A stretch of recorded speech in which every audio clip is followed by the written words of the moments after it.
Hey everyone, my name is Yarrow and you're listening to the DIY Small Business Podcast. I'm a web designer, a business mentor, and a tech fairy, and I support small business owners in building an online platform that's really fun to work with. I want to talk today about imposter syndrome, and I have 8 tips to share with you on how you can deal with it and let it go. I think that's a really common issue for most of us, and I've gathered some ideas. Before I get into them, I want to give you a quick update on my work. So I'm currently booking for 2020 both web design and business mentoring projects, which is very exciting. There's been some really cool things coming through, and I'm just looking forward to get to know everyone. The DIY business community is currently closed for enrollment because I'm kind of making the onboarding, welcoming process even better, and also because I just wanted to have a little bit of a break from the openness and really think about the things I want to offer in 2020. So I'll be mapping out the dates for our coaching calls and live workshops very soon, and then in January you can enroll again. In case you don't know about this is an online community program. There's a 10 module video course at its core that everyone can take at their own time, and then we have monthly group coaching and live workshops, and it's a really supportive, super sweet community. So if you're feeling alone in your business and like you need support and just like-minded people around you, then I think that's a great place to check out.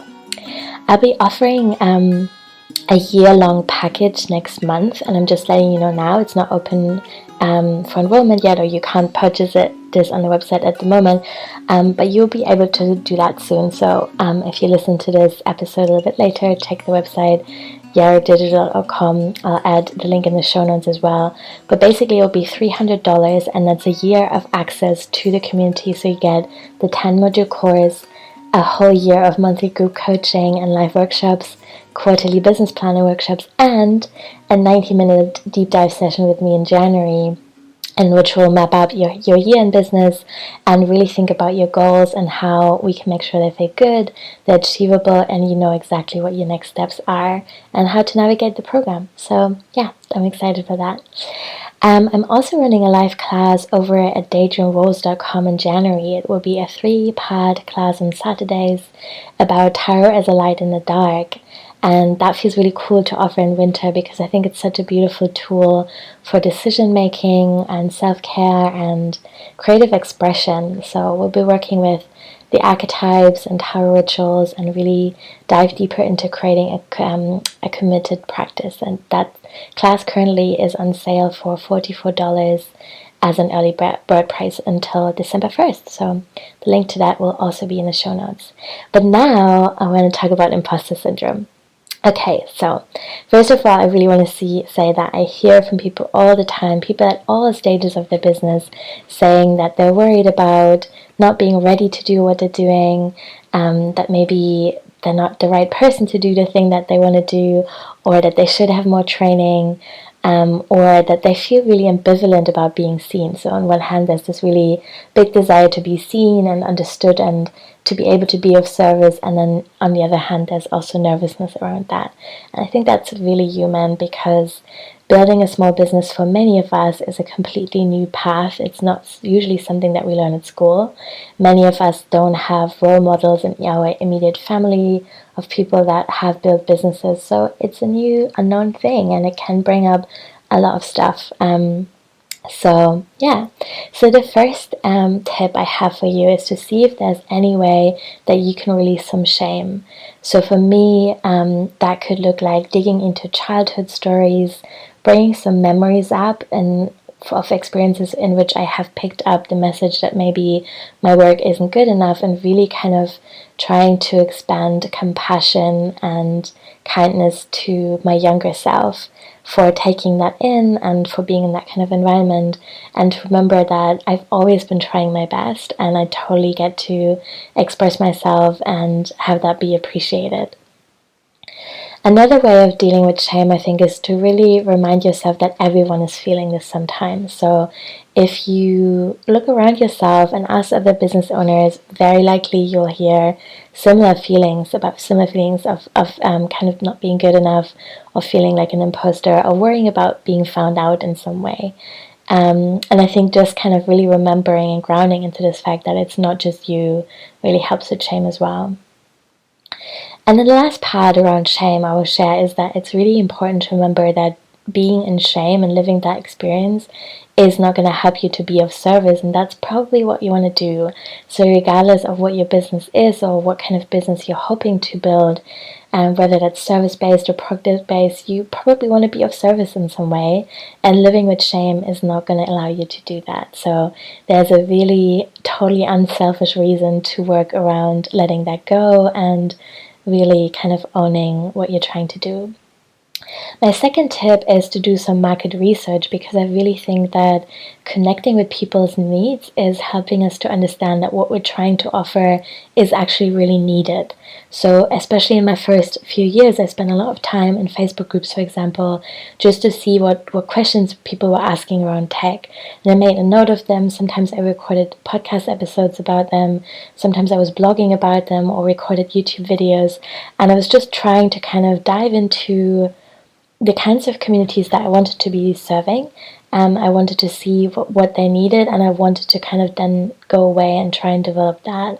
And obviously sometimes people don't really know what they need, or maybe they're using a different language. So again, using the example of tech, sometimes maybe someone will say, well, I want to build a newsletter list, but they might not say, I don't know how to integrate my opt-in, I don't know how to write a good welcome email, that kind of stuff. So there's sometimes a dance, and it's not about telling people what they need, but it's just about like feeling into a common shared language, and kind of sometimes reaching beyond language to kind of see what might be helpful.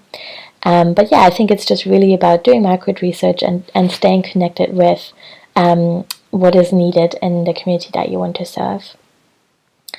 Another idea around this is, I think, that this idea that you can also lead by example. So especially if you're doing something pretty niche that people might not know about yet, or that they might not necessarily directly see as a solution to a problem that they have, so just sharing about what's working for you rather than telling them what to do might be a really beautiful way.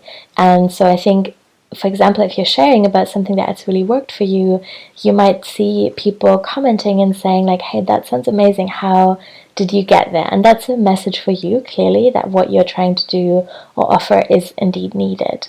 And then I would also recommend that you always ask existing clients for feedback, and ideally to even automate that in some way. So that does mean that it has to be automated in a kind of robotic kind of way, but for example, when you complete a project with someone, have this little checklist to go through that's gonna say things like, have you handed all the information your client needed over? Have you invoiced them? Have you done your bookkeeping? And also, have you asked them for feedback? And then my third tip is keep a feedback folder. So that could be direct feedback from existing clients, or it could be really positive, sweet comments on social media, or it could be questions that you have received that kind of tell you that you are seen as someone who knows about this, that make you feel good about yourself and your work. And then whenever imposter syndrome comes up, you can refer it to your feedback folder, and that might be a really great way to not spin too deeply into that feeling and that anxiety, and to stop yourself in those tracks, basically. My fourth tip is to be very intentional with the training that you do and the support that you get. So I think when we are in imposter syndrome, this has been totally true for me.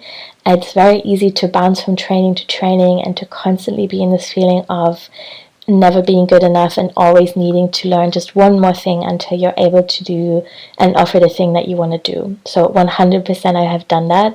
I have wasted a lot of money on trainings that either I didn't actually have the bandwidth to fully take in, or that weren't actually relevant to the work that I wanted to do.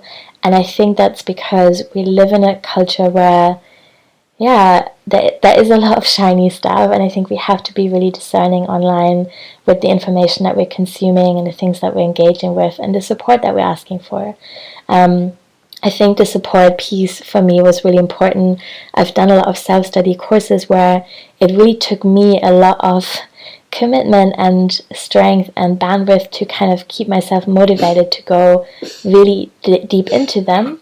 And sometimes that hasn't worked, and I think that that's a big piece of why I'm offering the DIY small business community the way I do, in a way that's very supportive, where we have a network with other people and group coaching calls and all that kind of stuff, because I think self-study can work and sometimes is really amazing for like small practical things that you want to teach yourself, but it's also really valid to want direct support and to be in a community as you learn. And so if you feel imposter syndrome coming up around your education, I think it's really cool and beautiful to find the sweet spot between really being curious and wanting to learn and understanding that your development is worth an investment in time and energy, and also remembering that you probably know a lot already and that you don't have to take every single course that's being offered to you, that you do deserve support and community as you learn, and that you can be very discerning with what you engage with. You don't have to know all the different modalities and do all the different things unless you really want to, and it's coming from a place of intention and like a real desire to learn all these things. So, really this is not to say that learning isn't good or that you shouldn't take courses that you're excited about, but to really check in with yourself where this intention is coming from. My fifth one is offering free services for a limited time in a contained way. So if you're really feeling in your imposter syndrome at the moment that the products or services you're offering aren't ready yet to be offered for a monetary exchange, then maybe it is a good idea to offer some free sessions. And I would recommend to really think about what the boundaries around that for you might be. So maybe you're apprenticing with someone in some way, maybe you're supporting someone else's classes, maybe you're doing a limited number of free sessions or donation-based sessions in your community, online or offline or local, to kind of gain some experience and confidence. And then really important with that also, obviously you want to ask for feedback and see how people found it and what was useful in that for them. The sixth tip I want to share is to look behind the scenes of other businesses that you admire. So if you're in a feeling of, oh my god, everyone is so far ahead, I'm never going to get there, then really kind of try and see if you can go into the archives, look at older posts, go all the way down, and remind yourself that we have all started somewhere and that no one was born getting 10,000 likes on their Instagram post, most likely. Some people's websites, including my own, also looked very different from what they are looking now just a few years back. If you Google something called the website time machine, you're sometimes able to see what someone's websites looked like in the past, and that can be very interesting. And it's not about comparing yourself, like I said, it's more about seeing that we are all on a journey. No one is born perfect. We are definitely born perfect as babies, obviously, but we're not. We all are evolving continuously, and you are part of that too. My seventh tip is to take a break from social media if you find that you're comparing yourself too much. So I think sometimes when we're kind of at the cusp of birthing something new in our businesses, or like leaping forward in some way, it can be tricky to be on social media because we're looking to the left and right too much rather than focusing on what we actually want to do in that moment. So taking a break from social media can be really good. It doesn't have to be forever, but maybe just for a week or two could be helpful as you're writing your website copy, for example, or as you're thinking about what you want to do for your pricing.